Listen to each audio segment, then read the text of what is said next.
दोस्तों प्रणाम। दोस्तों, आज स्वतंत्रता दिवस है, इसलिए सबसे पहले सभी लोगों को स्वतंत्रता दिवस की हार्दिक शुभकामनाएं और बधाई। दोस्तों, आज अपने अनुभवों की इस श्रृंखला में मैं आपको रुद्रप्रयाग जनपद के एक ऐसे आदमखोर का घटनाक्रम सुनाने जा रहा हूं, जिसने लगभग 1.5 महीने में 4 व्यक्तियों को मार गिराया था। और उसकी वारदात, उसका समय और उसकी जो कार्य क्षमता थी, उसको देखकर एक बार हमें ये लगने लगा था कि एक बार फिर मॉनिटर ऑफ रुद्रप्रयाग, जो 1918 से 1926 तक रुद्रप्रयाग में सक्रिय हुआ था, वो फिर से आ चुका है। और यही घटनाक्रम चलता रहा तो एक बार मॉनिटर ऑफ रुद्रप्रयाग दोबारा लोगों को देखने व सुनने को मिलेगा। दोस्तों, सबसे पहले जिन लोगों ने इस आदमखोर के संघर्ष में अपनी जान गंवाई, मेरी ओर से श्रद्धांजलि। व जितने लोगों ने इस आदमखोर को मारने में सहयोग दिया, उन सभी को बहुत बहुत बधाई। ये घटनाक्रम जनपद रुद्रप्रयाग के सौराखाल से शुरू हुआ। सौराखाल रुद्रप्रयाग के बाद तिलवाड़ा केदारनाथ मार्ग पे, और वहाँ से एक रोड जो है, वहाँ से 30 किलोमीटर ऊपर सौराखाल है।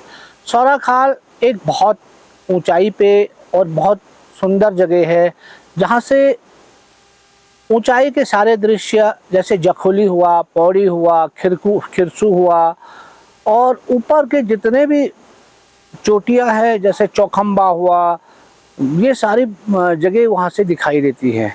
यानी ऊंचाई में, बहुत अच्छी ऊंचाई पे वो प्लेस बसा हुआ है। एक सौराखाल एक छोटा सा कस्बा है, जिसमें केवल एक राजकीय इंटर कॉलेज वहाँ पे है, प्राइमरी है, और उसके बाद जो क्षेत्र फैला हुआ है, उसी का एक छोटा सा मार्केट है। ये घटना 6 नवंबर 2019 की है। सौराखाल से 500 मीटर दूरी पे एक गांव है सतनी। सतनी में मदन सिंह सन ऑफ शेर सिंह, उनका परिवार रहता था। मदन सिंह की उम्र उस समय लगभग 55 साल थी, और क्योंकि घर गांव में जो है गाय भैंस है, उनके लिए चारा लाना है, तो वो भी सुबह लगभग 6 तारीख को 8 बजे गाय भैंसों को घास के लिए अपने वहीं गांव के नीचे जो खेत थे, और खेत के किनारे घास काटने चले गए थे। उस खेत जहां वो घास काट रहे थे, उसी के नीचे एक सूखा नाला, बरसात और उस टाइम पे उसमें पानी रहता है, जो सौराखाल से निकल कर सौराखाल का जो पानी है उसमें जाएगा, और बाकी वो नीचे बांसी, और बांसी के बाद लगे जो बद्रीनाथ हरिद्वार ऋषिकेश मार्ग है, उस पे वो मिल जाता था। दोस्तों, जहाँ पे वो घास काट रहे थे, उसके ठीक सामने 2 मकानें भी थी, और घास काट कर लगभग उनको 10 या 10:30 बजे तक घर आ जाना चाहा। शायद वो ध्यान से अपने घास काटने में लगे रहे। उस समय उस क्षेत्र पे कोई भी गुलदार का भय नहीं था, और इसलिए उन्हें किसी प्रकार का कोई डर भी नहीं था। घास काटते काटते शायद कोई गुलदार उधर झाड़ियों में, ठंडे का मौसम नवंबर तो था ही, धूप सेकने के लिए या वहाँ बैठा रहा। जब उसने देखा मदन सिंह एकदम झुका हुआ है, और शायद गुलदार उनसे ज़्यादा ऊंचाई पे रहा, और उन्होंने उस पर छलांग लगा दी। छलांग लगा के उसने सीधे मदन सिंह की गर्दन पकड़ ली, और गर्दन पकड़ने के बाद शायद वो छटपटाए भी होंगे, उन्होंने अपने बचाव में कुछ भी किया होगा, परंतु वो अपने को बचा नहीं पाए। और जब लगभग 11:30 बजे तक वो घर नहीं पहुँचे, तो घर वालों को चिंता हुई, यार कहीं ऐसा तो नहीं कि वो गिर गए हों कहीं। तो उनका जो बेटा है वो उनको खोजने के लिए वहाँ गया, तो उसने देखा कि उनकी जो दराती है, घास है, वहीं पे पड़ा हुआ है और वहाँ पे खून के कोई निशान है। और फिर थोड़ा आगे देखने के बाद उसने देखा कि एक झाड़ी के अंदर उसके पिताजी को गुलदार द्वारा ले जाया गया है। तो वहीं से हो हल्ला किया, अगल बगल जो पार वाले परिवार थे उन्होंने भी हल्ला किया और उसके बाद गांव से सारे लोग वहां पहुंचे। जब उन्होंने मदन सिंह की बॉडी को वहां से निकाला तो देखा अरे इसको तो गुलदार ने मार रखा है और थोड़ा बहुत उसको खा भी चुका है। उसी समय क्योंकि सौराखाल में ही फॉरेस्ट का जो चौकी है, उस चौकी में उस समय फॉरेस्टर कुंदीलाल और तथा जो फॉरेस्ट गार्ड थे जयदीप, जो एक कर्मठ और होनहार उस समय गार्ड था, वो तुरंत वहाँ पहुँचे। उन्होंने अपने विभाग को सूचना दी, उसके बाद सूचना राजस्व को दी गई और उसके बाद एक जो सूचना थी वो आग की तरह सारे इलाके में फैल गई कि वहाँ गुलदार ने एक आदमी को मार दिया है।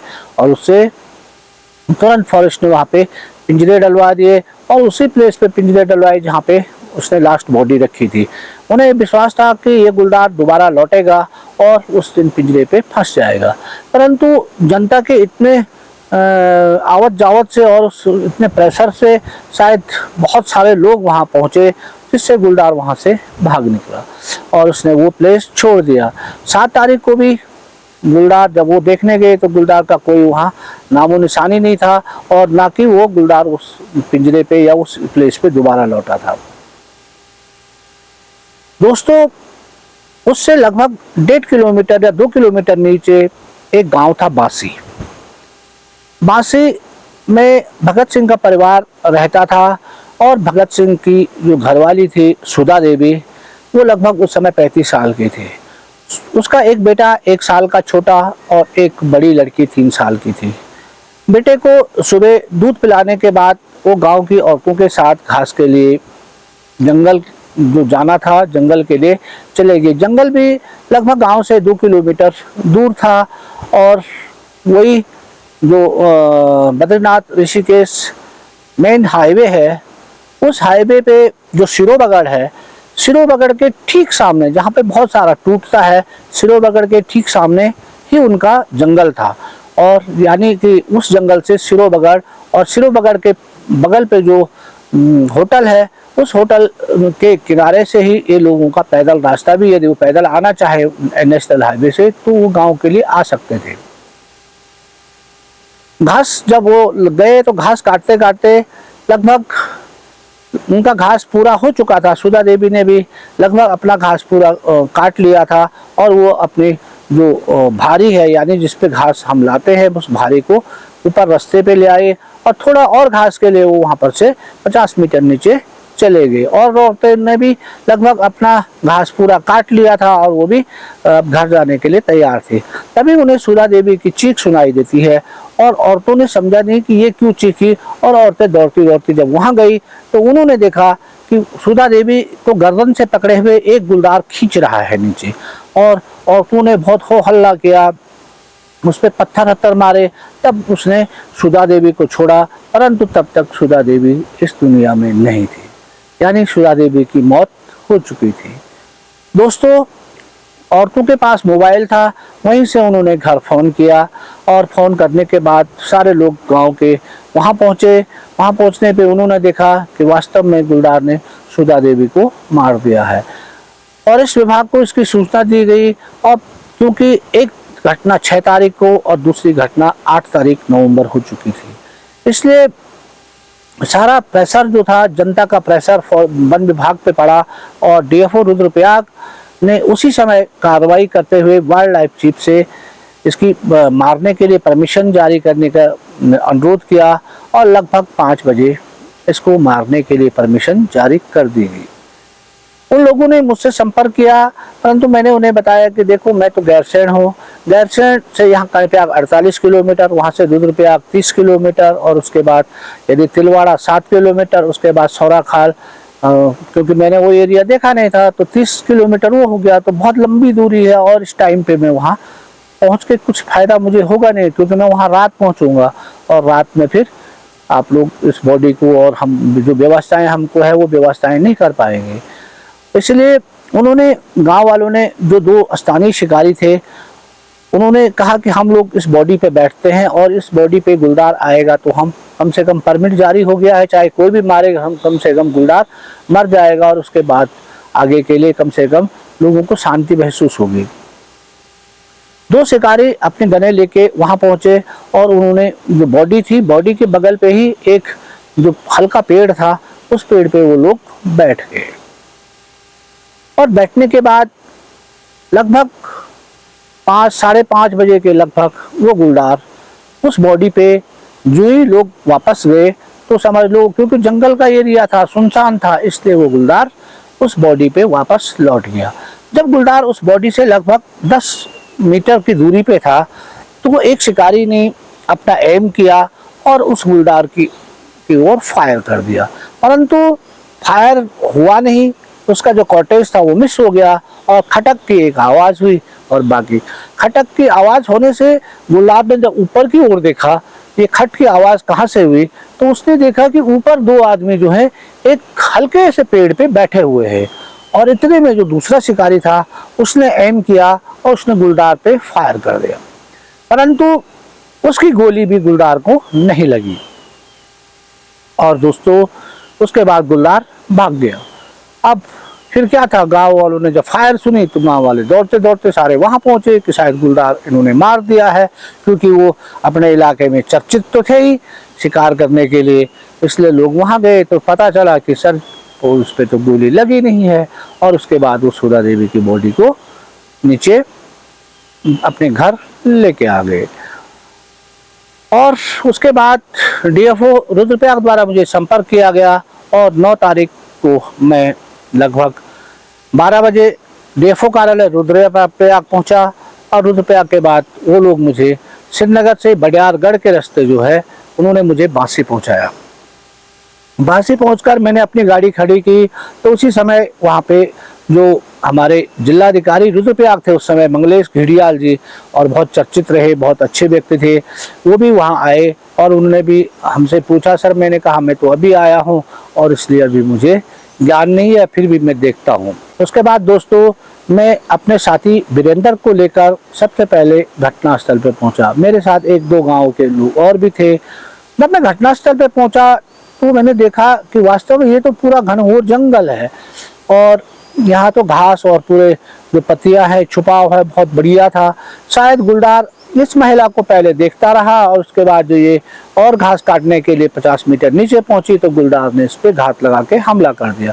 क्योंकि गुलदार इससे पहले भी हमला कर चुका था तो उससे कोई इतना घबराने की आवश्यकता तो थी नहीं, इसलिए उसने इस महिला को मार दिया। जब लोगों ने बताया कि वो शिकारी इस पेड़ पे बैठे हुए थे, मैंने जब ऊपर उस पेड़ को देखा, अरे ये पेड़ कहाँ है, ये तो इस पेड़ की पतली सी टहनी पे बैठे हुए हैं और पतली सी टहनी भी ऐसी जिसपे कोई छुपाव नहीं है। परंतु इसके बाद भी गुलदार आया तो जब उन्होंने फायर किया होगा इस गुलदार पे, तो गुलदार पे फायर करने के बाद गुलदार पे गोली कहाँ से लगती, क्योंकि ये पतली सी टहनी है जो अपना आप ही हिल रही है। 2 आदमियों का वेट सहन करने के बाद तो ये तो अपना आप ही ऐसे ऐसे कांप रही होंगी। और कांपने का मतलब ये हो गया कि चाहे ये बहुत बढ़िया शिकारी भी रहे होंगे तो उसके बाद इनकी गोली उसको लगी नहीं होगी, क्योंकि अपना आप ही हो गया, वो इतनी पतली टहनी पे तो आप लोग बैठे हुए हो। और उसके बाद जो दोनों शिकारी थे उनसे मैं मिला, मैंने उनको पूछा कि यार आप लोगों ने गुलदार को देखा, आप बताओ कि गुलदार कितना बड़ा था। तो वो बोलने लगे, सर बाबा इतना बड़ा गुलदार हमने जिंदगी में नहीं देखा, वो तो बहुत बड़ा गुलदार है और उस गुलदार को देख के वास्तविक में हमको डर लग गया था। तो जब उनके मुंह से मैंने सुना कि हमें डर लग गया था तो मैं समझ लिया तो फिर गोली लगने का तो मतलब ही नहीं था। और वो भी पहले आदमी की गोली मिस हो गई और उसके बाद दूसरा फायर कर रहा है, तो समझ लो अपना आप ही उनके दिल में एक भय उत्पन्न हो गया था। और भय उत्पन्न होने से गोली कभी भी नहीं लगती है। तो उनके अनुसार हमने एक फिगर बनाया कि वास्तव में जैसे ये कह रहे कि इतना बड़ा है ये है, तो मैंने लगाया कि ये जो गुलदार होगा ये लगभग एक मेल गुलदार होगा और इसकी उम्र लगभग 14 साल के लगभग होगी, जैसे ये उसके शरीर का आकार बता रहे हैं। तो उसके बाद अब हमने उस फिगर को अपने माइंड में सेट कर दिया कि वास्तव में ये गुलदार जो है बहुत बड़ा होगा, क्योंकि मैंने भी लगाया कि यदि इसने सीधे 55 साल के आदमी को मारा है, क्योंकि गुलदार अक्सर अपने से शक्तिशाली से दूर भागता है, परंतु जब इसका पहला अटैक हुआ था तो इसने सीधे 55 साल के एक आदमी को मारा था, जो संभवतः गुलदार एकदम प्रथम अटैक में नहीं करता है। केवल वो तभी कर सकता है यदि आदमी बिल्कुल झुका हुआ हो या शराब पी के लेटा हुआ हो, तभी कोई गुलदार किसी बड़े आदमी को पहले किल में मारता है। नहीं तो अक्सर देखा गया है कि गुलदार पहले किल में इतने बड़े आदमी को नहीं मारता है। बड़े आदमी को मारने के लिए उसको बड़े शरीर वाला कम से कम होना चाहिए। तो उससे भी मैंने लगाया कि ये ठीक कह रहे हैं, क्योंकि उसने पहले भी बड़े आदमी को मारा और उस समय भी इसने एक जवान औरत को मारा है। तो इसका मतलब जैसे ये कह रहे हैं कि इतना बड़ा होगा, और वही फिगर जो है हमारे माइंड में एक हमने धर लिया। उसके बाद हम लोग वहाँ से वापस बासी पहुँचे, और बासी के बाद जो हमारे कैंपर थी, उस कैंपर से हमने उस गांव के चारों ओर 3-4 राउंड लगाए। उसके बाद तब मुझे पता चला कि जो सतनी है, जहाँ पहले 6 तारीख को घटना हुई थी, वो यहाँ से ऊपर जो 1.5 किलोमीटर जो लाइट दिख रही है सौरा खाल की, वहाँ है। तो मैंने ड्राइवर को कहा कि चलो उस पर भी सर्च मार के आते हैं, और उसके बाद हम लोग वहाँ से सौरा खाल के लिए निकल गए। परंतु मेरे को ये पता नहीं चला, क्योंकि नए आदमी को मालूम नहीं था कि जो दूरी वहाँ से 2 किलोमीटर या 1.5 किलोमीटर लग रही है, वो गाड़ी से 30 किलोमीटर थी। और उसके बाद चलते चलते जब रात 12 बज गए तो मैं कह रहा भाई सौरा खाल है कहाँ? बोला सर ये तो बहुत लंबा है, यहाँ से गाड़ी से तो 30 किलोमीटर दूर पड़ेगा। अरे बाप रे, मैंने कहा फिर हम तो गलत आए यहाँ रात को, क्या वहीं सर्च कर लेते। अब उसके बाद रात को हम 12-12:30 बजे जो है सौरा खाल पहुँचे, और उसके बाद लाइट हाइट मारने के बाद, और बाकी रात को क्या करते हैं, क्योंकि गुलदार का मूवमेंट का टाइम तो जा चुका था। और उसके बाद क्योंकि मार्केट में गाड़ी खड़ी करने के बाद हम लोग जो है गाड़ी में ही लेट गए। गाड़ी जो आगे सीटों पे ही वैसे जैसे बैठे हुए थे वैसे ही हमने थोड़ा झपकी ले ली। जब हम सुबह पहुंचे तो कुछ हमारी भाप से पूरे शीशों पे एक प्रकार के जो वाष्प थी वो लगी हुई थी, और बाहर कुछ पाले गिरने के कारण जो कांच में और भी ठंडा वहाँ हो रहा था। उसके बाद जब रात खुली तो मैंने देखा कि अरे बाप रे, ये सौरा खाल तो बहुत ऊंचाई पे है, यहाँ तो अभी से ही पाला पड़ रहा है, इसका मतलब बहुत ठंडा एरिया है। और उसके बाद दोस्तों हम लोग उस गाड़ी को लेके फिर बासी पहुँच गए। बासी पहुंचने पे रात भर के उठे हुए थे, इसलिए हमने जो जूनियर हाई स्कूल था, जूनियर हाई स्कूल के प्रधानाध्यापक से बात करके एक कमरा मांगा, तब कि हम दिन में रेस्ट कर सके। तो तब तक फॉरेस्ट का और स्टाफ भी जो है वहाँ पहुँच गया, और उस समय जॉय हुकील दयाल के साथ वो भी वहाँ पहुँच गए। दोस्तों अब हम 2 शिकारी दल हो गए थे, इसलिए मैंने जॉय हुकील से बात की कि जॉय, इस गुलदार द्वारा 2 घटनाएं अलग अलग की गई हैं।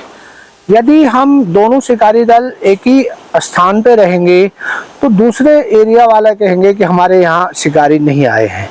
इसलिए ऐसा करो, आप लोग बासी जो जहाँ घटना हुई है ये आप यहाँ देखें, और मैं सौरा खाल वाले पे जो सतनी में जहाँ मदन सिंह मारे गए हैं इस एरिया को सर्च करता हूँ।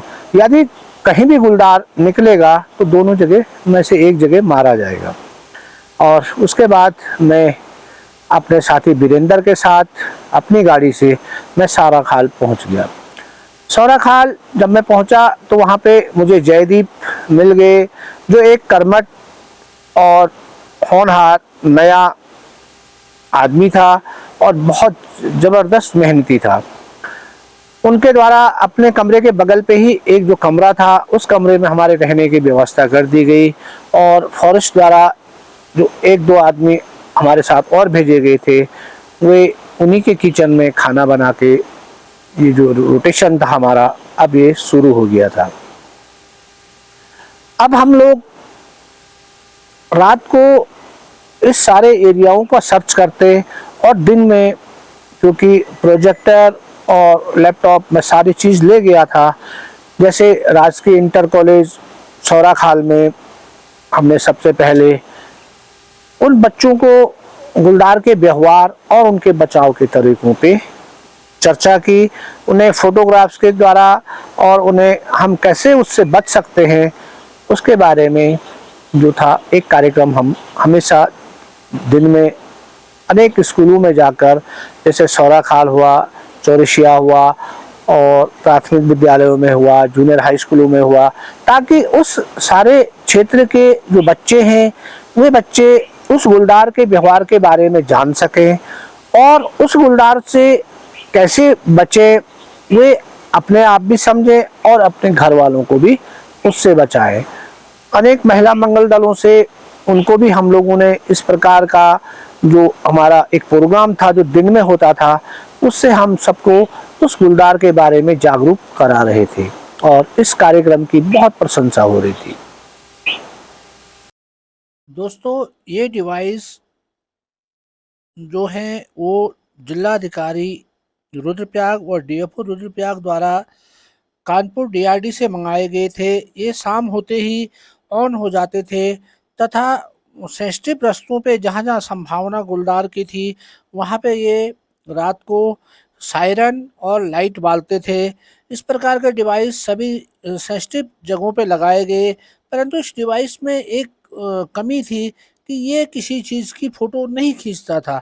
इसलिए कोई भी जानवर, कोई भी आदमी यदि उस रास्ते पे चलेगा तो ये डिवाइस सायरन के साथ लाइट बालता था और ये सारे सेंसिटिव रास्तों पे लगाए गए थे। चौराखाल से टाइगर मार्केट की ओर जो था एक श्यारी गांव था और श्यारी गांव रोड से 500 मीटर नीचे था और अक्सर वहाँ पे लोग जो कर रहे थे वो कह रहे थे कि यहाँ पे गुलदार दिख रहा है और वहाँ पे फॉरेस्ट के द्वारा एक पिंजरा भी लगा दिया गया था। मैं जब श्यारी गांव पे पहुँचा तो मैंने देखा कि वास्तव में उस गांव के चारों ओर बहुत भयंकर छुपाव है और उसके नीचे जो खेत हैं वो सारे खेत बंजर हैं और उनमें अनेक प्रकार की झाड़ियां हैं। उन झाड़ियों के अंदर सुअर, वॉकिंग डियर और वास्तव में जब मैं वहां गया था तो वहां मुझे गुलदार की भी बहुत क्रैश दिखाई दी, यानी गुलदार लगातार वहां दिख रहा था। एक दिन लगभग 12 बजे उन लोगों का फोन आता है कि सर जल्दी आओ, यहाँ गुलदार दिख रहा है।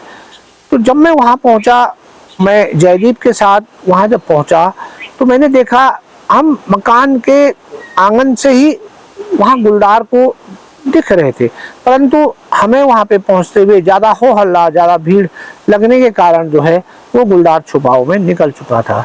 उसके बाद मैं, जयदीप और वीरेंद्र हम नीचे गए तो वास्तव में वहाँ पे कोई गुलदार बैठा हुआ था, क्योंकि सामान्य लोगों को तो ये पता तो था नहीं कि कौन सा गुलदार आदमखोर है, इसलिए जहाँ भी गुलदार दिख रहे थे तो लोग हमें सूचना दे रहे थे और उसके बाद हम लोग वापस आ गए।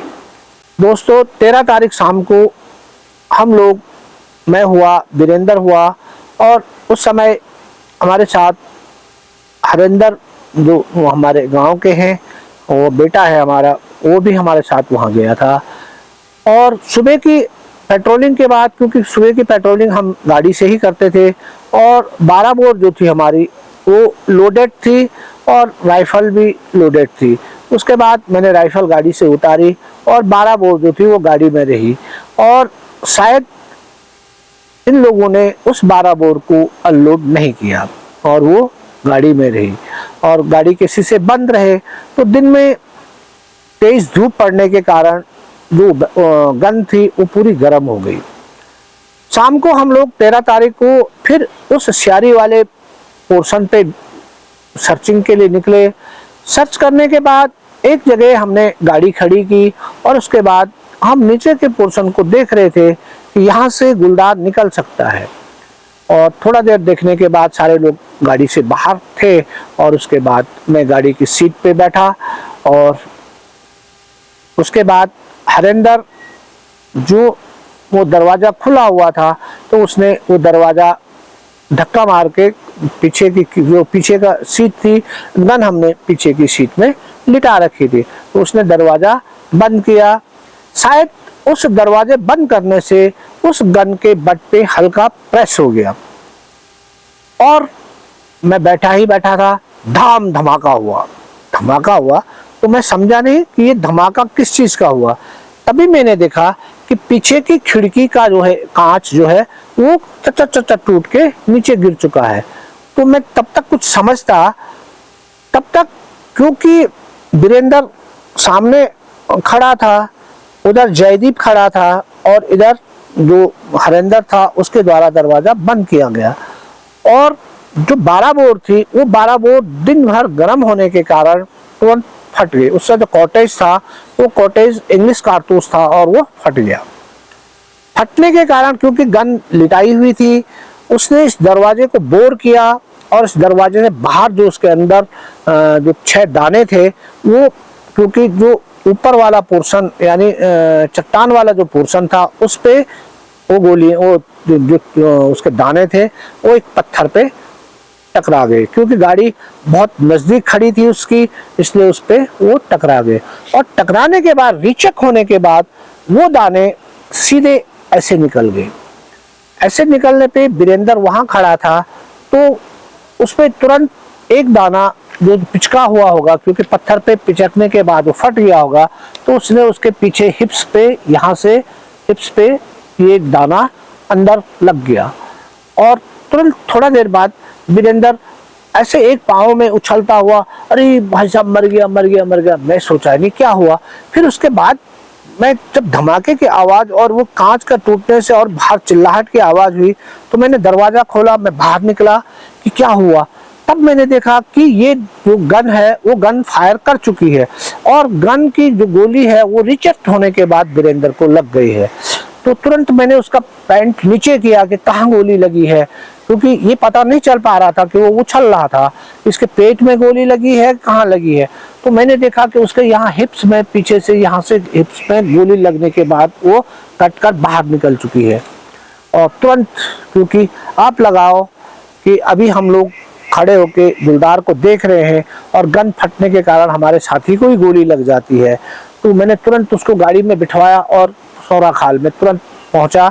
वहाँ पे एक जो थी एक हल्की सी एक फार्मासिस्ट की दुकान थी, तो वहाँ पे मैं तुरंत वीरेंद्र को ले गया, क्योंकि सारा दरवाज़ा जो था वो पूरा ऐसा पूरा फूल गया था, क्योंकि नज़दीक से ऐसा दरवाज़ा तो था पर दरवाजे के बीच में पूरा होल हो चुका था।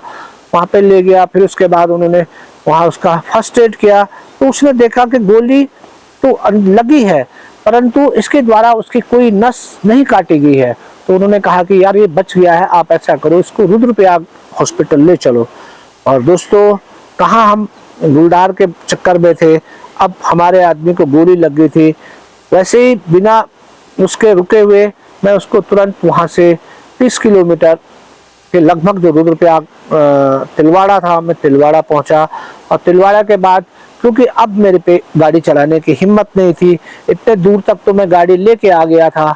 और क्योंकि हमारा जो बीपी और पूरा दिल धक धक धक धक कर रहा था कि यार आदमी मरता तो नहीं है, इसलिए पूरी घबराहट में तो मैंने वहाँ पे जो हमारे साथी थे वो राजू और भंडारी, मैंने उनको बताया यार ऐसी ऐसी कंडीशन हो गई, आप इसको उसी समय रुद्रप्रयाग ले जाओ। और उन्होंने उसे अपनी गाड़ी में बिठाया और उस रातों रात उसको रुद्रप्रयाग हॉस्पिटल ले गए।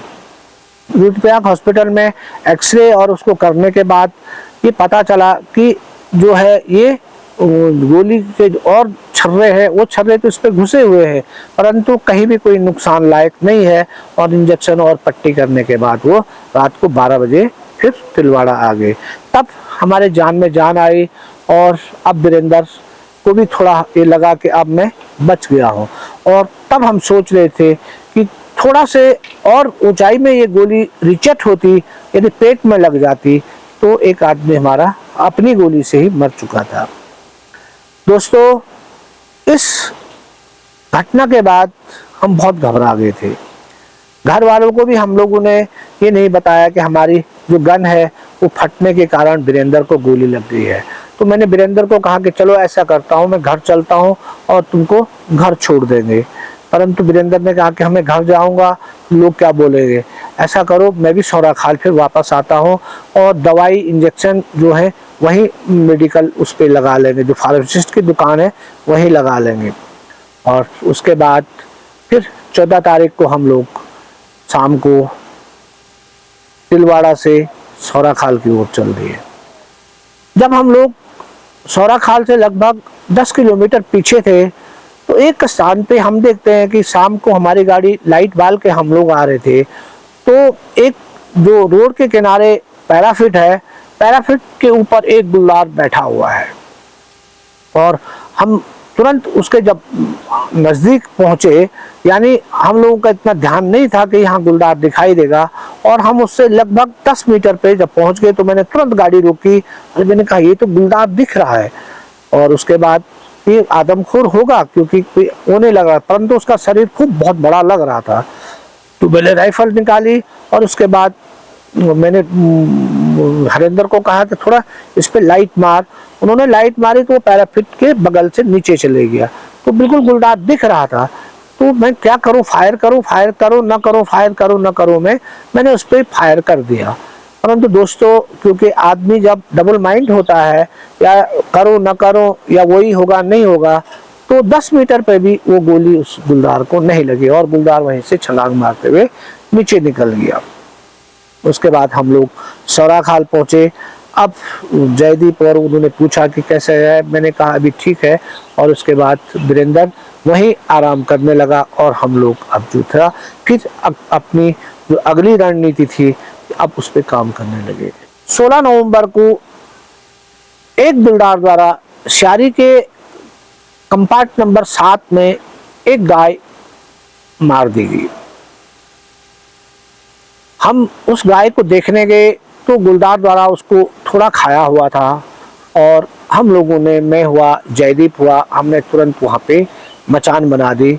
और शाम को ये था कि इस मचान पे बैठ के इस गुलदार को देखा जाएगा कि ये गुलदार कौन सा है।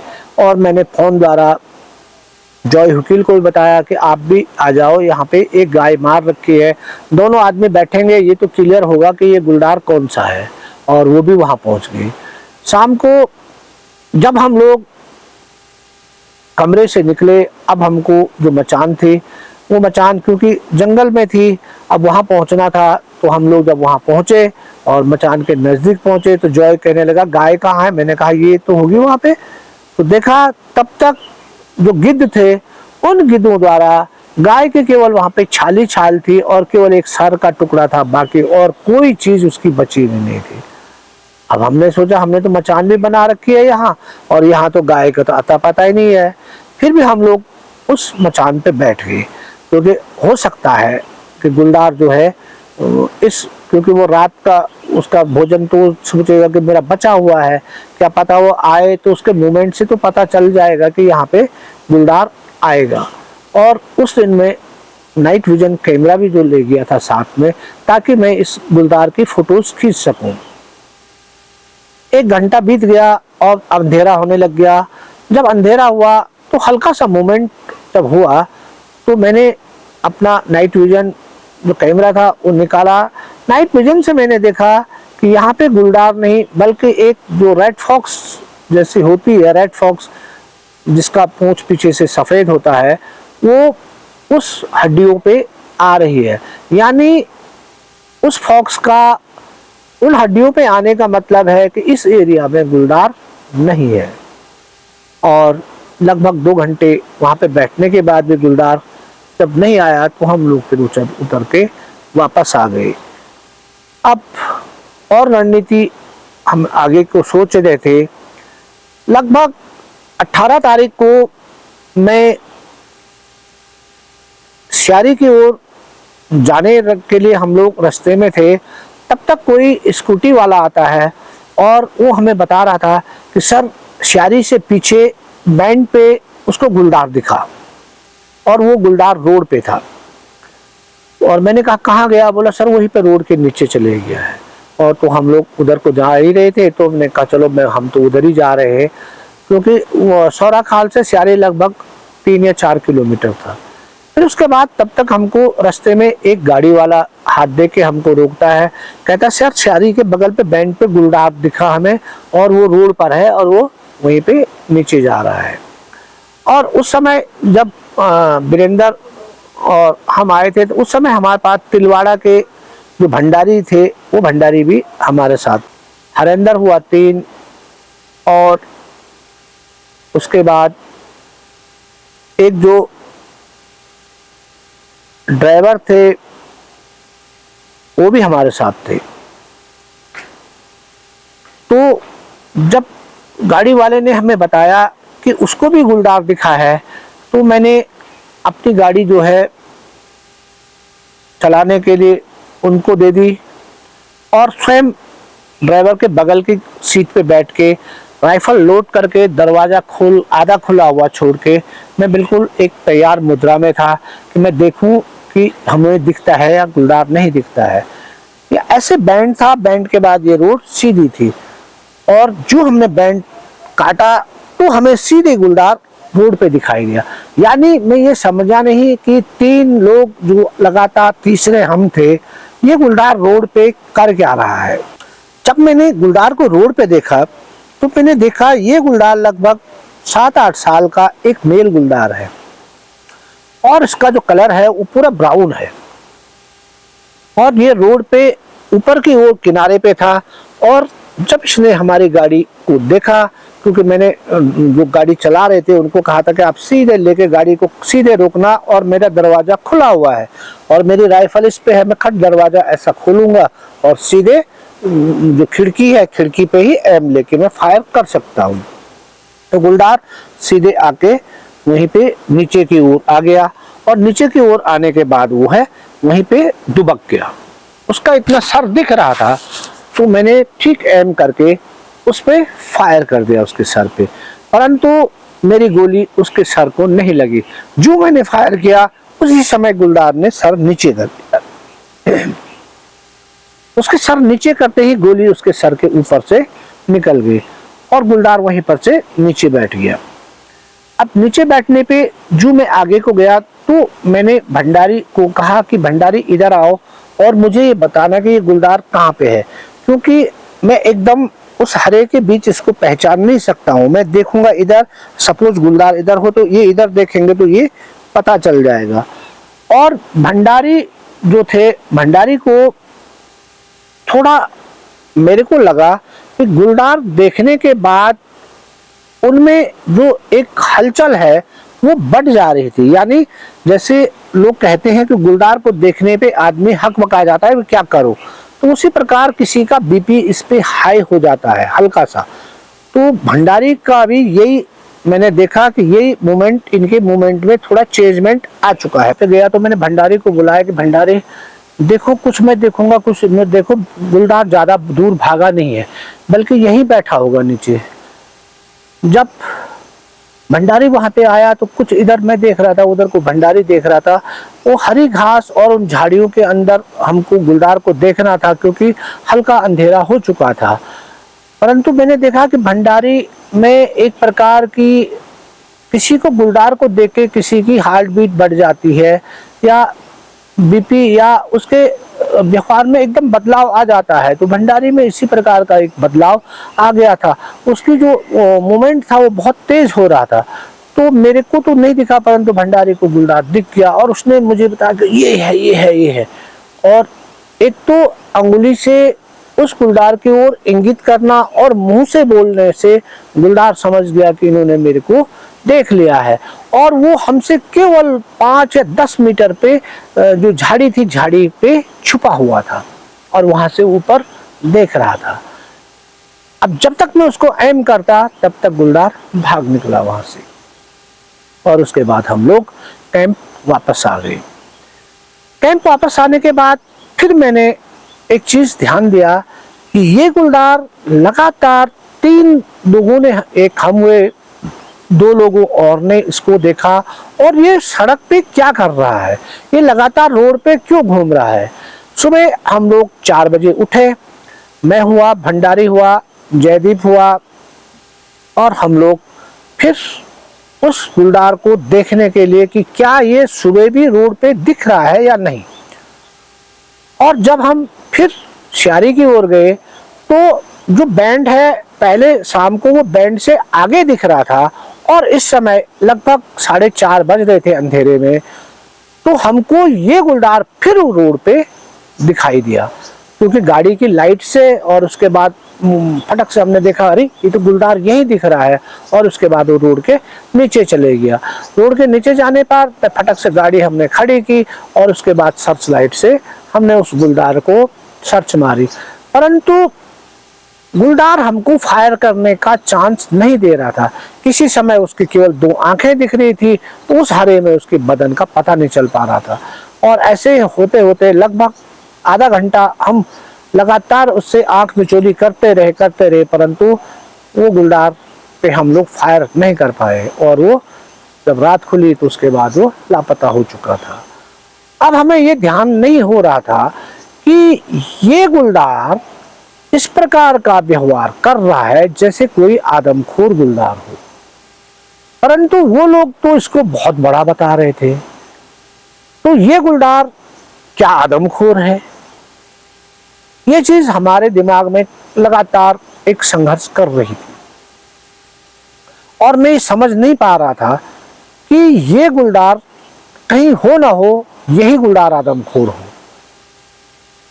परंतु हमारे पास केवल उन लोगों के बताए हुए का जो फिगर था वो इससे मैच नहीं कर पा रहा था। अब मैंने जयदीप जो थे उनसे कहा कि अब जयदीप क्यों ना जहाँ पे ये गुलदार कल शाम दिखा, आज सुबह दिखा, वहीं पे एक पत्थरों से एक हल्का सा जो तालाब बनाया जाता है फॉरेस्ट द्वारा, उस पे हमने लकड़ी लगा के और उसके लूप हॉल से हमने एक मचान बना दी और 2 रात हम उस पे बकरा बांध के उसका वेट करते रहे, परंतु शायद उसके बाद वो गुलदार वहां से निकल चुका था। उसके बाद वो बकरे पे नहीं आया। और दोस्तों 25 तारीख हो चुकी थी, 28 तारीख को मेरी पोती का जन्मदिन था और मैं वीरेंद्र को लेके भी वापस घर आ गया।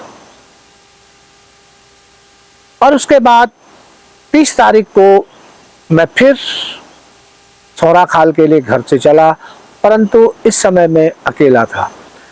इस समय वीरेंद्र मेरे साथ नहीं था क्योंकि मैंने देख लिया था कि मैं वहाँ से भंडारी, तिलवाड़ा से भंडारी को अपने साथ ले जाऊंगा और जयदीप भी वहाँ है। और उसके बाद में फिर सौरा खाल पहुँच गया। सौरा खाल फिर उसी प्रकार से मूवमेंट करता रहा, सतनी को देखता रहा। वहाँ सतनी में कोई मूवमेंट इस गुलदार का नहीं हुआ, जबकि वहाँ ड्रोन आए, ड्रोन द्वारा भी हमने पूरी सर्चिंग करवाई, परंतु इस गुलदार का कोई पता हमको नहीं चला। लगभग 7 तारीख शाम को हम लोग सिराई तक, क्योंकि वहाँ पे कुछ फॉरेस्ट गार्ड का जो घर था और उन्होंने कहा था कि चलो हम थोड़ा छाछ आपको रख देंगे, तो हम लोग शाम को सिराई तक गए। सिराई से अंधेरा होने के बाद लगभग हम लोग 7:30 बजे हमने वहाँ से मूवमेंट किया। मैं अपनी गाड़ी मैं चला रहा था और मेरे साथ उस समय भंडारी हुआ और जयदीप थे। सिराई से थोड़ा इधर आने पे, क्योंकि लोग बता रहे थे कि इधर एक गुलदार दिखता है, जब हम गाड़ी से इधर आ रहे थे तो मैंने गाड़ी की लाइट से देखा कि अरे रोड पे एक बहुत बड़ा गुलदार बैठा हुआ है। और जो हमारी गाड़ी वहां पे आई तो वो गाड़ी के आगे से चलने लगा और थोड़े दूर जाने के बाद वो के नीचे चले गया। परंतु इस गुलदार का जो कलर था वो बिल्कुल एकदम चटक था, यानी एकदम जवान गुलदार था, कद में बहुत बड़ा था और एक प्रकार से लग रहा था कि ये रोड पे तो आया है, परंतु ये जो है एक प्रकार से वाइल्ड है। फिर भी हमने उसके ऊपर गाड़ी रोकी और उस पर सर्च लाइट से हमने उस पर लाइट मारी तो उसकी आंखें साफ दिख रही थी। वही चीज़ हो रहा था कि लाइट बंद करने के बाद हम सोच रहे थे कि यहाँ से यदि ये गुलदार है तो नीचे, ठीक इसके नीचे बासी है। इधर से यदि ये गुलदार वही गुलदार है तो ये बासी से 2 किलो या 3 किलोमीटर पीछे से बासी जा सकता है। और इसी उधड़ बुन में सोचते कि ये आदमखोर होगा नहीं होगा, आदमखोर होगा नहीं होगा। उसके बाद फिर हमने इस पर लाइट मारी तो गुलदार वहीं पे बैठा हुआ था और मैंने रोड के पैराफिट में राइफल रखने के बाद ठीक उसका एम लिया और उसको फायर किया, परंतु इस समय भी मेरी गोली उस गुलदार को नहीं लगी। यानी मेरे को फिर याद आई कि मेरी राइफल चाहे मैं कितना ही सटीक निशाना मारो, 5 मीटर पे मारो, यदि वो गुलदार आदमखोर नहीं है तो अक्सर राइफल उसको गोली लगती नहीं है। तो इसका मतलब मैं समझ गया कि ये गुलदार भी आदमखोर नहीं है। और उसके बाद हम लोग वापस आ गए और रात को खाना खाने के बाद हम लोग सो गए। जब हम सुबह उठे तो मैसेज आए कि फगरासू में एक औरत कल से घास लेने गई थी परंतु वो घर नहीं लौटी और लोग उससे ढूंढ रहे हैं। तो पहले तो खबर की कंफर्मेशन करनी थी कि वास्तव में सही है नहीं है, और उसके बाद धीरे धीरे ये पता चला, मुझे मैसेज आया कि फगरासू में जो है एक औरत गुलदार ने मार दी है।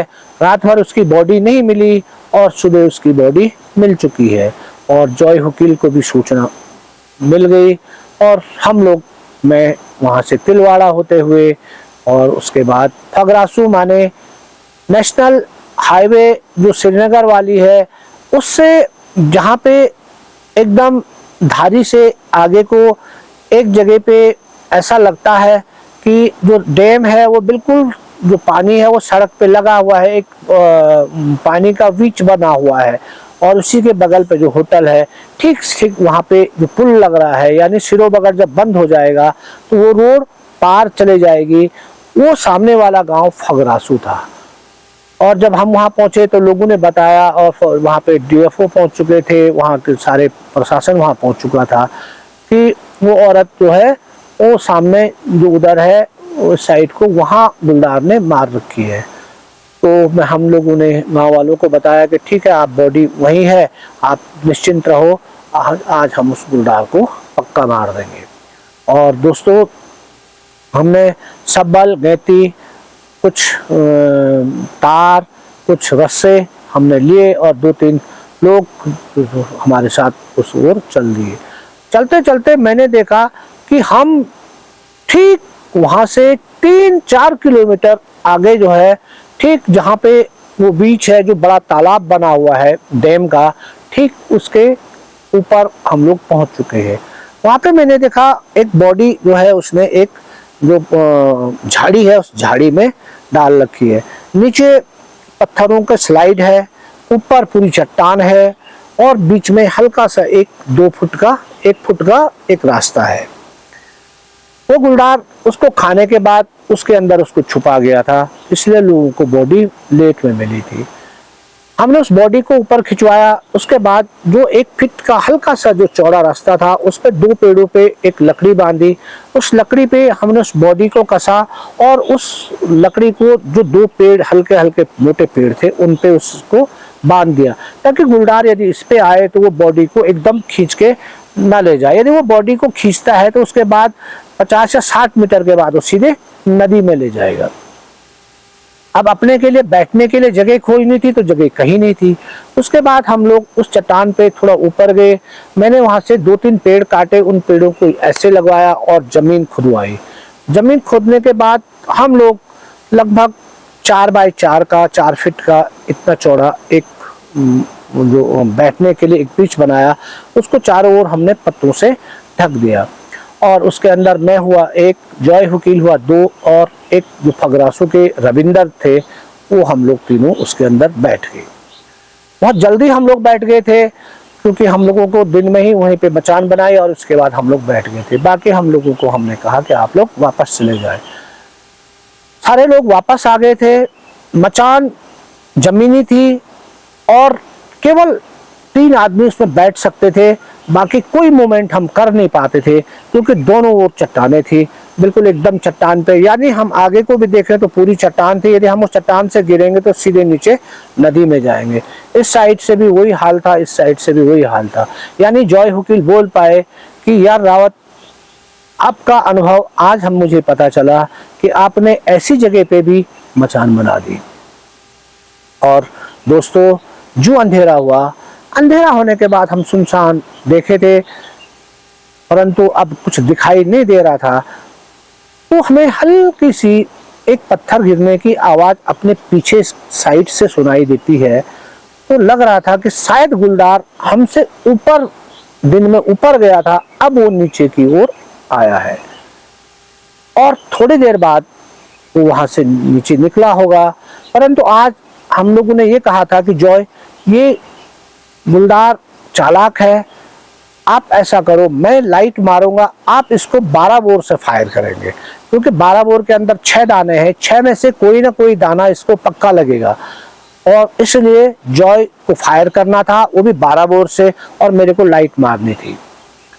उसके बाद तुरंत हम देखते हैं कि जहां वो बॉडी ले गया था वहां से गुलदार ऊपर निकला। शायद उस शिकार को वहां पे न पाते हुए वो बहुत जोरदार गर्जना के साथ उस बॉडी पे झपटा, बहुत वां करके पूरा उस पे झपटा। एक आपने इससे पहले वाली जो स्टोरी मेरी देखी होगी गैरसैंण आदमखोर वाले में, उसमें भी मैंने केवल एक गुलदार को इस प्रकार बॉडी पे आते हुए देखा था, और एक ये गुलदार था जो पूरी गर्जना के साथ उस बॉडी पे आया, और बॉडी पे आने के बाद उसने बहुत जोरदार झटके से उस औरत की टांग को खींच लिया। तुरंत मैंने लाइट मारी, तो जैसे बॉडी ऐसे बंधी हुई थी तो गुलदार को यहाँ से ऊपर से उस पे आना था, परंतु गुलदार नीचे से ही आया और नीचे से उसने बॉडी को खींचना ऐसे शुरू किया। तो जब लाइट पड़ी तो जॉय का ध्यान ऊपर रहा बॉडी पे। उसने बॉडी पे देखा कि बॉडी पे तो गुलदार दिख नहीं रहा, लाइट पे गुलदार कहाँ है। तो मैंने जॉय को नीचे नीचे देखो, क्योंकि नीचे से उसकी आंखें मेरे को साफ दिख रही थी, और जॉय ने जब नीचे गुलदार को देखा तो तब तक थोड़ा टाइम निकल चुका था और गुलदार वहां से भागने के लिए आगे बढ़ा। तो आगे बढ़ते ही जॉय ने उस पर फायर कर दिया। फायर क्योंकि मैं देख रहा था गुलदार को, मैंने देखा गुलदार को गोली लग चुकी है, परंतु कितने दाने लगे ये हमें मालूम नहीं था। और उसके बाद हम नीचे उतरे तो मैंने देखा कि उसने इस जांग का आधा जो मांस था वो पूरा फाड़ दिया था फिर दोबारा, और बॉडी की जो रस्सा था वो ढीला हो गया था। मतलब इतने ताकत के साथ उसने उस बॉडी पे हमला किया था फिर कि पूरा ही बॉडी पूरी हिला दी थी। परंतु मैंने जॉय को बोला, जॉय ये गुलदार तो नॉर्मल गुलदार है, ये गुलदार इतना बड़ा है ही नहीं जितना बड़ा उन्होंने मुझे बताया था, ये तो नॉर्मल गुलदार है, ये तो मेल गुलदार है और ये तो 7-8 साल का है, इसको तो मैं लगातार सुबह और शाम 2 बार देख चुका हूँ, परंतु उन लोगों ने हमको इतना बड़ा बताया कि हम इसको तो पूरा ही बड़ा समझ लेते। ये तो बिल्कुल नॉर्मल गुलदार है, इसका शरीर इतना बड़ा है नहीं, तो 7-8 साल का मेल है। दोस्तों, गुलदार पे फायर करने के बाद हम लोग उस मचान, जो ज़मीनी मचान थी, उससे जब नीचे उतरे तो बहुत फिसलन हो चुकी थी। बड़ी मुश्किल से एक दूसरे का हाथ पकड़ पकड़ के हम लोग, जो वो चट्टान जैसी थी, उस चट्टान में जो 25 मीटर ऊपर जो हम लोग वहाँ से चढ़े थे, बड़ी मुश्किल से हम लोग नीचे उतरे तो जो 1 फीट वाला जो रास्ता था उससे हम लोग उस मचान की जो बॉडी थी उस बॉडी तक पहुँचे। और उसके बाद अब फायर हो चुका था, इसलिए हम लोगों ने गांव वालों से संपर्क साधा कि आप लोग आए और इस बॉडी को ले जाएं। रविंदर का जो गांव था वो फगरासू था, तो रविंदर ने फ़ोन किया, परंतु गांव में जो भी था सब पिए हुए थे और वो लोग अभी आते हैं वे कहते हुए हम लोग 10:30 बजे तक उस रास्ते पे बिल्कुल खड़े रहे, और जहाँ पे हम बैठ नहीं सकते थे, ऊपर उस मचान तक जा नहीं सकते थे। ऐसी सज़ा लाइफ में हमें कभी नहीं मिली, और ऐसा लगा कि हम लोग इस बॉडी की सुरक्षा के लिए पूरे 4 घंटे तक खड़े रहे। मतलब ऐसी जगह थी वो कि उस जगह में हम लोग किसी भी प्रकार से बैठ नहीं सकते थे। जब बैठ ही नहीं सकते थे तो आदमी खड़ा ही तो रहना था, और खड़े भी थोड़ा टाइम नहीं, पूरे 4 घंटे। और 10:30 बजे बाद वो लोग तैयार हुए, तब वो लोग वहाँ के लिए मूवमेंट हुए, तो लगभग वो पहुँचे होंगे वहाँ 11:15 बजे, और उसके बाद तब हम लोग फगरासू वापस आए। दूसरे दिन सुबह हम लोग फगरासू से फिर वहाँ पहुँचे और उसके बाद उसको देखने लगे। देखने पे हमको दिखा उसका ब्लड निकला हुआ था। चलो हमने कहा चलो मर तो जाएगा ये अब। उसके बाद ढूंढते रहे परंतु हमको गुलदार मिला ही नहीं। उन पत्थरों उन चट्टानों में पता नहीं गुलदार कहाँ गुम हो गया। 2 दिन तक लगातार उस गुलदार की बॉडी को हम लोग ढूंढते रहे और उसके बाद गुलदार हमको नहीं मिला। मैं गैरसैंण निकल गया और जॉय वकील जो है वो पौड़ी निकल गए। ठीक 1 महीने बाद लगभग दिसंबर 8 तारीख की ये बात है और लगभग जनवरी 10 या 12 तारीख को इस गुलदार द्वारा धारी मंदिर के बगल पे जो रोड श्रीनगर के पारों पार आ रही है पली तरफ से, उसके ऊपर एक मकान के पीछे एक महिला को मार दिया गया। और तुरंत वहाँ से मुझे फ़ोन आया तो मैंने कहा, क्योंकि मेरे यहाँ उस समय बर्फ़ गिरी हुई थी पूरी, मेरी सारी चारों ओर से रोड बंद थी, तो मैंने उनसे कहा कि यार मैं तो आ नहीं पाऊँगा क्योंकि अभी तक हमारे यहाँ पूरी गैरसैंण में बर्फ़ है, दिवाली खाल रोड खुली नहीं है और इसलिए मेरा आना संभव नहीं है। आप ऐसा करो, आप जॉय वकील से संपर्क करो, वो पहुँच जाएंगे। परंतु इस समय ये क्षेत्र अब जो था वो क्षेत्र रुद्रप्रयाग जनपद में नहीं था। अब ये गुलदार जो है वो टेहरी डिवीजन में निकल चुका था। और उसके बाद इस गुलदार ने वहाँ पे एक गाय मारी। जॉय उस गाय पे बैठने के लिए जा रहे थे, तब तक वो जो टेहरी वन प्रभाग के वन दरोगा थे रावत, बहुत चर्चित हैं वो मेरी कहानियों में भी, और उनके द्वारा वो वहाँ पे बैठ चुके थे और इसलिए जॉय वहाँ पे उस पे नहीं बैठे उस दिन। तो रात को पता नहीं कैसे बैठे रहे तो गुलदार वहाँ नहीं आया। सुबह जॉय जब सुबह सर्च कर रहे थे तो उनको वहाँ से एक गुलदार निकलता हुआ दिखा और जॉय ने उसको फायर कर दिया। फायर करने के बाद गुलदार नीचे रोड पे गिर गया। गिरने के बाद जॉय ने देखा कि ये 7-8 साल का मेल है, और परंतु ये था माइंड में कि हम आदमखोर पे फायर कर चुके हैं, क्या पता ये दूसरा होगा। और उसके बाद बिना पोस्टमार्टम कराए जॉय पौड़ी निकल गई। जब इस गुलदार का पोस्टमार्टम हुआ तो पोस्टमार्टम में इस गुलदार के पेट से जो हमारे द्वारा उस दिन 12 बोर का जो दाना था वो इसके पेट में सुरक्षित बचा हुआ था और पोस्टमार्टम में वो दाना बाहर निकला। तो उसके बाद उसकी फोटो जॉय को भेजी गई। तो जॉय तब वहाँ पहुँचे पोस्टमार्टम के यहाँ, देखा अरे ये तो उस दिन का दाना है जो इसके पेट में लगा हुआ था। परंतु ये दाना पेट में लगने के बाद इसने पेट का जो आंत है वो फाड़े नहीं, बल्कि ये सीधे अंदर गया और वहाँ चुपचाप नीचे पेट में अटक गया। और उसके बाद ये रहा कि ओरिजिनल आदमखोर मारा गया है। और दोस्तों इसके बाद सारा एरिया शांत हो गया और सौरा खाल वालों ने मुझको और जॉय वकील को सौरा खाल बुलाया और एक भव्य कार्यक्रम में हम लोगों को सम्मानित किया, जिसके लिए हम उन लोगों का बहुत बहुत धन्यवाद करते हैं। जब ये गुलदार सबको एक नई सीख दे के गया, हमारे साथ उस समय खाकरा रेंज में जो नए प्रशिक्षु रेंजर लोग थे, आजकल सारे लोग रेंजर हैं, नक्षत्र हुआ, जगमोहन सिंह नेगी हुआ, हम सभी को एक नई सीख मिली कि एक गुलदार ऐसा जिसका शिकार का टाइम 10:30 बजे केवल सुबह था और शिकार केवल जंगल में करना था।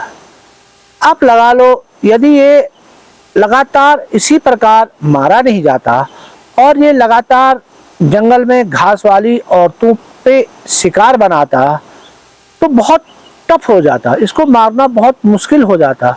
फिर वही वाला कार्यक्रम होता कि जब औरतें घास के लिए जाती तो हमको भी उनके साथ घास के लिए जाना पड़ता था। ये चीज़ हम लोगों ने सौरा खाल में भी की। जब लोग सुबह घास के लिए जाते थे तो हम औरतों के साथ उनके साथ वहाँ पहुँच जाते थे, क्योंकि क्या पता बाई चांस गुलदार ने फिर जंगल में किसी पे हमला कर दिया तो कम से कम गुलदार दिखेगा तो सही, मारा जा सकता था।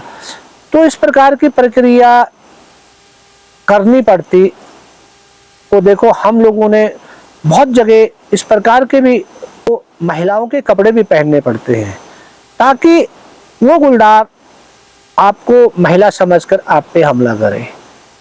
इस प्रकार की कार्रवाई करनी पड़ती है। या जैसे हम लोग रामनगर वाले टाइगर रेस पे खुद पिंजरों पे चारे की जगह में हम लोग बैठे रहे, क्योंकि वो आदमी का शिकार कर रहा है और हम पिंजरों के अंदर बैठकर उसका वेट कर रहे हैं। वो ये सोचे कि ये जंगल में अकेला आदमी है, इसको हमला कर दे और उस तब वो मारा जा सके, परंतु इसके लिए ऐसी नौबत नहीं आई। और मैं सभी लोगों का, जिन लोगों ने इस वर्क में, इस गुलदार को मारने में अपना योगदान दिया, जॉय वकील हुए, दयाल हुआ, मैं हुआ, टिहरी का जो फॉरेस्ट डिपार्टमेंट है, खाकरा वाला डिपार्टमेंट है, डीएफओ रुद्रप्रयाग जो जी जान से इस पे लगे रहे, और कुंदीलाल फॉरेस्टर जी हुए, जयदीप हुआ, और जो नक्षत्र और जगमोहन जो लोग ट्रेनिंग वहाँ आए थे, सारे लोगों का मैं धन्यवाद करता हूँ। और आप लोगों का ये अनुभव कैसा लगा कमेंट करके ज़रूर बताएं, और चैनल को लाइक करें, सब्सक्राइब करें नए लोग। और फिर मिलते हैं दोस्तों एक ऐसे ही अनुभव के साथ, और तभी तक आपको स्वतंत्रता दिवस की हार्दिक बधाई, शुभकामनाएं, बहुत बहुत धन्यवाद।